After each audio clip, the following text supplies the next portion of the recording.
Iratizuk, 22 urte besterik ez dituzu, Bai. eta jada, lurralde auzitegitatik igorritako 3 zitazio. Bai, bueno, benetan niri bakarrik bi iritsi zaizkit, bat Kadizetik eta beste bat Malagatik. Lehenengoa duela hilabete bat iritsi zitzaidan etxera eta jartzen zuen hemen.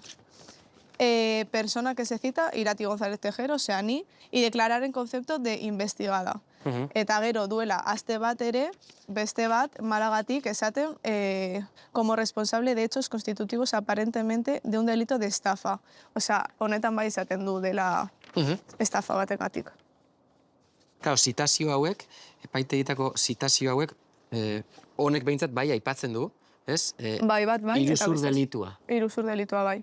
Iruzurtia zarela, esaten dut, Bai. eta nola iritsi zara puntu honetara? Zer gertatu da? Duela, 2 urte ja joan nintzen Malagara nire saskibaloi taldearekin txapelketa bat jolastera, eta azken gauan atera ginen diskoteka batera, eta hor bertan lapurtu zidaten kartera, hurrengo egunean neukan hegazkina Bilbora bueltatzeko, baina nire nortasun agiri gabe ezin nuen hegazkina hartu. Orduan joan nintzen poliziara salaketa jartzera, behintzat hegazkina hartu alizateko. Orduan joan nintzen salaketa jarri nuen, eta horrekin ja bidaiatu nuen Bilbora eta hor utzi nuen gaia. Duela hilabete bat arte ez nuen berririk jaso.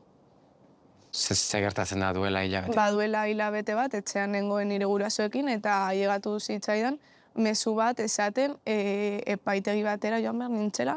Mezua gutuna? Bai, gutuna. Kadizetik, eta orduan nik ja etxean sustoarekin pentsatzen zergatik Kadizetik, nik ez naiz inoiz egon Kadizen. Eta arratsaldean joan nintzen iraitarekin ertzainara, eta bertan ertzaina esan zidan, atxilotu behar dizut, eta ez ara aurkeztu Asturiasen epaitegi batera. Eta nik esan nion, ez naiz joan, nik ez dudalako jaso mezu bat edo gutun bat esaten ara joan behar nintzela. Espero zenuten azkena zan. Hori, nik joaten nahi salaketa bar jartzera, eta niri atxilotzen didate, Eta hortik, egun horretatik daukat gutun bat etxean esaten, baldintzapenezko askatasuna egoeran nagoela. Osea, increíble. Zehazki zer egiteko erabili dute zure nortasun agiria? Batez ere, iruzurrak egiteko, txakurrak, katuak eta mugikor lineak saltzeko. Zeren bitartez, plataforma baten bitartez? Bai, interneteko plataformen bidez.